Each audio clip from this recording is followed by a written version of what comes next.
तो finally guys Jolly LLB franchise का तीसरा पार्ट यानी कि जॉली एलएलबी 3 जो है वो सिनेमा घरों में आ चुकी है। जब जॉली एलएलबी मूवी आई थी उसमें मेन लीड में आपको मिले थे अरशद वारसी, तो उन्होंने काफ़ी अच्छा एक्सपीरियंस दिखाया, स्टोरी काफ़ी अच्छी थी, उनका परफॉर्मेंस जो था वो नेक्स्ट लेवल का था। और जब जॉली एलएलबी 2 आई तो मेन लीड में भाई अक्षय कुमार को लिया गया, तो वहाँ पर थोड़ा अरशद वारसी को बुरा लगा ये सोच के कि यार कि मैं इस फ्रेंचाइजी को उठा करके कहाँ पे कहाँ रखा, मेहनत करके अपनी परफॉर्मेंस दे करके अब जब भी नाम कमाने का मुझे थोड़ा और भी ज़्यादा चीज़ों को ऊपर ले जाने का टाइम आया, तो इन्होंने अपना स्टार जो है वो ही बदल दिया। इनको बिग बजट का जो स्टार है वो चाहिए था। हालांकि अक्षय कुमार भी अपनी जो एक्सपीरियंस अपना परफॉर्मेंस जो है उसमें अच्छी से, और वो जो पार्ट था वो काफ़ी अच्छा गया। फिर उसके बाद अब आई है जॉली एलएलबी 3। इसमें आपको भाई अरशद वारसी को लिया गया है फर्स्ट पार्ट, और सेकेंड पार्ट मतलब कि अक्षय कुमार को भी लिया गया है। इन दोनों का क्लैश दिखाया गया है, कोर्ट रूम ड्रामा जो है वो किस लेवल पर जाता है, कितना इंटरेस्ट है, और इस मूवी को लेकर के मेरा ओपिनियन क्या है, आइए एक छोटी सी वीडियो में बात करते हैं। कहानी जो है राजस्थान के एक छोटे से गांव की है, जहां पे एक किसान जो होते हैं उनके ऊपर बहुत ही ज़्यादा भाई अत्याचार होता है। एक बहुत बड़े बिजनेसमैन होते हैं, वो अपने बहुत ही बड़ा प्रोजेक्ट जो होता है वहाँ पे लगाना चाहते हैं, और ज़बरदस्ती भाई उस गांव के जो किसान होते हैं उनसे अंगूठा लगवा करके गलत तरीके से उनका जो ज़मीन होती है वो हड़प लेते हैं। और वहाँ पे एक परिवार ऐसा होता है भाई जो मर मिटने को तैयार होता है, अपनी ज़मीन देने के लिए तैयार नहीं होता। वहाँ पे विक्टिम के रूप में भाई परफॉर्म कर रही हैं सीमा विश्वास, जिनकी फैमिली अपनी जी जान देने के लिए तैयार रहती है लेकिन अपनी ज़मीन देने के लिए तैयार नहीं रहती है। तो उनके जो हस्बैंड होते हैं भाई उनकी मौत होती है इस इंसिडेंट की वजह से। तो ये केस पहुंचता है भाई अरशद वारसी के पास। अरशद वारसी एज ए वकील होते हैं और ये न्याय दिलाने का काम करते हैं भाई सीमा विश्वास का। अब कोर्ट रूम में पहुँचते हैं तो वहाँ पर एक पार्ट में ये भी दिखाया जाता है कि दोनों जोली जो होते हैं अक्षय कुमार और ये अपने अरशद वारसी, इन दोनों के भी लाइफ स्टाइल दिखाई जाती है। तो अक्षय कुमार जो होते हैं थोड़ा सा अतरंगी टाइप का इनका स्टाइल दिखाया गया है, इनकी परफॉर्मेंस दिखाई गई है। तो ये भाई लड़ जाते हैं अपोजिट साइड से, यानी कि वो बिजनेसमैन की साइड से। अब जब इनको रियलाइज़ होता है चीज़ें कि मैं क्या लड़ रहा हूँ, हालांकि पैसे मुझे बहुत मिल रहे हैं, जो मैं चाह रहा था अपनी लाइफ को लेकर के, मुझे इतने पैसे की ज़रूरत थी उस चीज़ को ले करके, लेकिन कहीं ना कहीं इसके पीछे में मुझे बहुत कुछ पे करना पड़ रहा है और जो मैं कर रहा हूँ वो उनको रियलाइज़ होता है। ये चीज़ सिमिलर मुझे थोड़ी सी लगी। आपने अभी केसरी वीर मूवी आई हुई थी, उसमें से जो स्टोरी थी वो थोड़ी सी मुझे इस स्टोरी को लेकर के, इनकी परफॉर्मेंस को लेकर के, इनके कैरेक्टर को लेकर के मुझे थोड़ी सी सिमिलर से लगी। जैसे कि उसमें आपने देखा होगा कि जब तक रियलाइज़ होता नहीं है भाई अक्षय कुमार को, ये अपोजिट साइड से लड़ते हैं, और जैसे ही इनको रियलाइज़ होता है हमारे देश, हमारे वो जलियांवाला बाग हत्याकांड की जो सिनेरियो सारे होता है, जब ये समझते हैं तो भाई ये खड़े होते हैं दूसरे साइड में। सेम सिनेरियो इसमें भी है भाई। जैसे इनको रियलाइज़ होता है कि अरशद वारसी जो है वो परफेक्ट जगह पे है, वो न्याय दिलाने के काम कर रहा है, हमारे देश के किसानों के प्रति खड़ा है, तो ये भी भाई सब कुछ छोड़ छाड़ के अरशद वारसी की साइड में आते हैं। अब ये जो कोर्ट रूम ड्रामा है, दोनों एक लोग साथ मिल करके भाई पहुंचते हैं कोर्ट रूम में, और वहाँ पे केस चलता है बहुत ही खतरनाक तरीके से। मैं मूवी की बात करूँ तो फर्स्ट हाफ जो होगा वो थोड़ा सा आपको कहानी को मेंटेन करने में दिखाया जाएगा।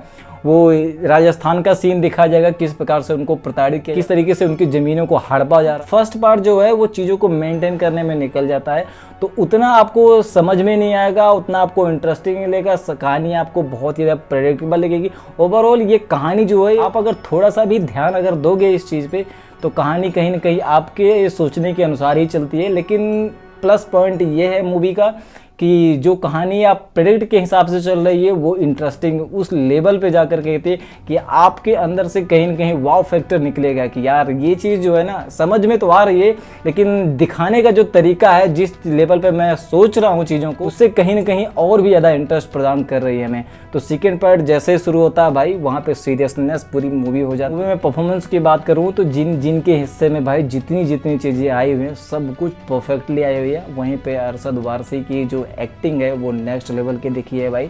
हालांकि उनका जो रोल है वो बहुत ही ज़्यादा डल सा दिखा हुआ है। डल का मतलब ये है कि उनको थोड़ा और भी ब्राइट रूप में दिखाना चाहिए था। वहीं पे अक्षय कुमार का जो है वो रोल वो भी बराबर किया है कि, लेकिन एट द एंड लास्ट में कोर्ट रूम आते आते दोनों लोगों को भाई संभालने की कोशिश किया मेकर ने।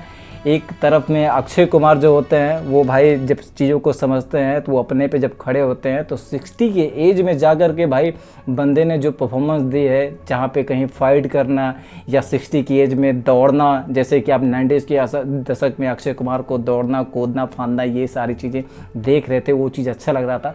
तो इस एज में भी उन्होंने वो चीज़ किया है, वो चीज़ काफ़ी अच्छा लगा है। और सबसे भाई खतरनाक एक्टिंग अगर मैं इस चीज़ को बोलूँगा तो सीमा विश्वास की, इस एज में जा कर के उन्होंने पूरी मूवी में उनके चेहरे का जो सैडनेस होती है, जो दुख होता है, वो जाहिर होता है यार कि एक विक्टिम, एक कलाकार या एक रियल में अगर वो चीज़ है, वो इंसान जस्टिस करता है तो उसकी लाइफ में जो पेन है, उसका एक हस्बैंड है जो मर चुका है, उसकी एक बेटी होती है जो फांसी लगा के मर गई है भाई, अब वो इस एज में जाकर के अकेली हुई है, फिर भी अपने न्याय के लिए कोर्ट रूम में खड़ी हुई है। उनका बेस्ट परफॉर्मेंस जो होगी भाई वो एट द एंड मूवी के देखने को मिलेगी एज ए क्लाइमैक्स बहुत ज़्यादा हाई कर सकते थे ये लोग, लेकिन उस चीज़ को वो सीरियस वे में लेके गए, सीरियस तरीके से फील कराया पूरी ऑडियंस को।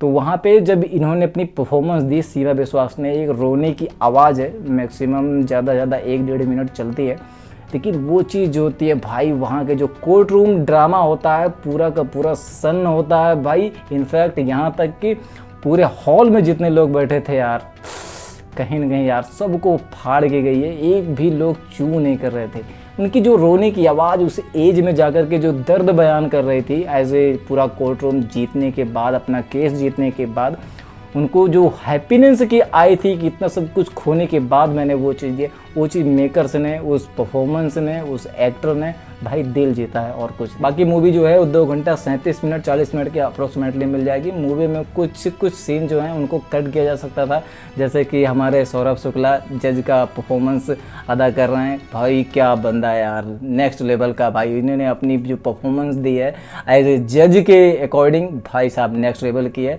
कहीं ना कहीं जज के रूप में इनसे बेस्ट एक्टिंग और कोई कर भी नहीं सकता था। वहीं पे जब इनका निगेटिव पार्ट जो होता है, इनका लेफ्ट ट्रायंगल जो दिखाया गया, एज ए कॉमेडी चलता है वो चीज़, लेकिन उस चीज़ को कट कर सकते हैं। लेकिन ठीक है, जो चीज़ दिखाया बंदे ने अच्छा लगा है। एक तरफ उनके लाइफ स्टाइल दिखाई है जज वाली, दूसरी साइड में वो सिंगल होते हैं इस एज में जाकर के, एक रिस्पॉन्सिबल जज होते हैं इतने बड़े, और उनका दूसरे पार्ट में कहानी स्टोरी दिखाई जाती है कि उनकी जो सेटिंग होती है वो चल रही है, कितना एक्साइटेडमेंट होते हैं भाई अपनी बंदी, अपनी गर्लफ्रेंड को ले करके। उनके डेट को दिखाया जाता है, उनके लेफ्ट ट्रायंगल को दिखाया जाता है, उनकी कम्युनिकेशन को दिखाया जाता है किस तरीके से मैच किया, तो वो भी काफ़ी अच्छा है एक हिसाब से। और वहाँ पे एक लास्ट में गाना भी चलता है जहाँ पे आपको सैडनेस फील कराता है, सैडनेस के साथ है, क्योंकि विजुअली तरीके से आपको वो चीज़ दिखाया जाता है जहाँ पे गाना आपको बहुत ज़्यादा सूट करता है। तो मूवी बहुत ज़्यादा ओवर द टॉप नहीं है, एक लेवल में रखी गई है। इंटरेस्ट जो है वो काफ़ी अच्छा है, सिनेमेटोग्राफी भी है बहुत ज़्यादा हाई लेवल की नहीं है, मूवी के अकॉर्डिंग है, ना ही कैमरे का बहुत ज़्यादा एंगल एडवांस लेवल पे है, नॉर्मल तरीके से दिखाया जाता है।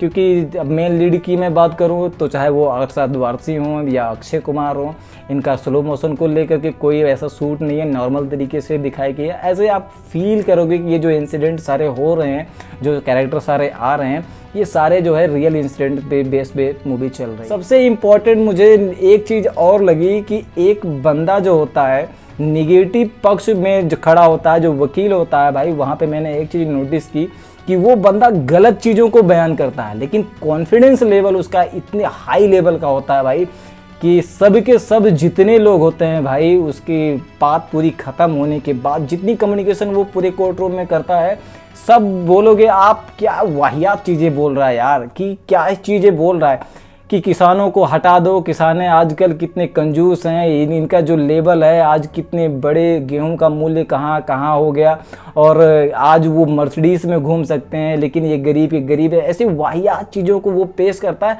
और एज ए उसकी स्पीच ख़त्म होने के बाद भाई पूरा कोर्ट रूम जो होता है, मतलब जो बैकग्राउंड में लोग खड़े होते हैं वो ताली बजाते हैं यार, सोचने वाली बात है। और वहीं पे जब उनका स्पीच खत्म होती है और अक्षय कुमार जब खड़े होते हैं भाई, जब बंदा जेन्युइन तरीके से चीज़ों को पेश करता है, उनकी सारी बातों को काटता है ना भाई, डेफिनेटली वो चीज़ जो है वो फाड़ते हो जाती है। कहीं ना कहीं वो चीज़ जो है वो पूरी ऑडियंस के सामने जो होती है वो ताली बजाने पे मजबूर हो जाती है। और एक चीज़ मुझे बहुत ही ज़्यादा वाहियात तरीके से दिखाई गई है एज ए रूल्स रेगुलेशंस को लेकर के कि आप कितने भी बड़े दुनिया के अमीर इंसान क्यों ऐसे कोर्ट रूम में खड़े होकर के एक जज को गाली नहीं दे सकते हो। यहाँ पे भाई जो हमारे अमीर इंसान जो गजराज राव हैं, ये एक नहीं 4-4 बार गाली देते हैं भाई।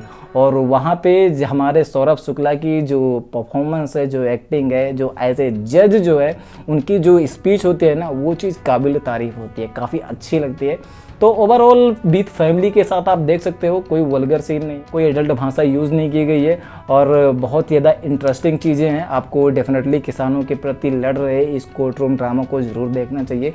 बाकी ओवरऑल मूवी को लेकर के मेरा एक्सपीरियंस ये था। बाकी आपने क्या मूवी को देखा या नहीं देखा, अगर देखा है तो कैसी लगी आपको ये मूवी। बाकी भाई की वीडियो अगर पसंद आई हो तो एक लाइक और सब्सक्राइब जरूर कीजिएगा ताकि मुझे पता चले कि तुम हमारे साथ हो। मिलते हैं नेक्स्ट वीडियो में, तब तक के लिए अपना ध्यान रखिएगा, ख्याल रखिएगा।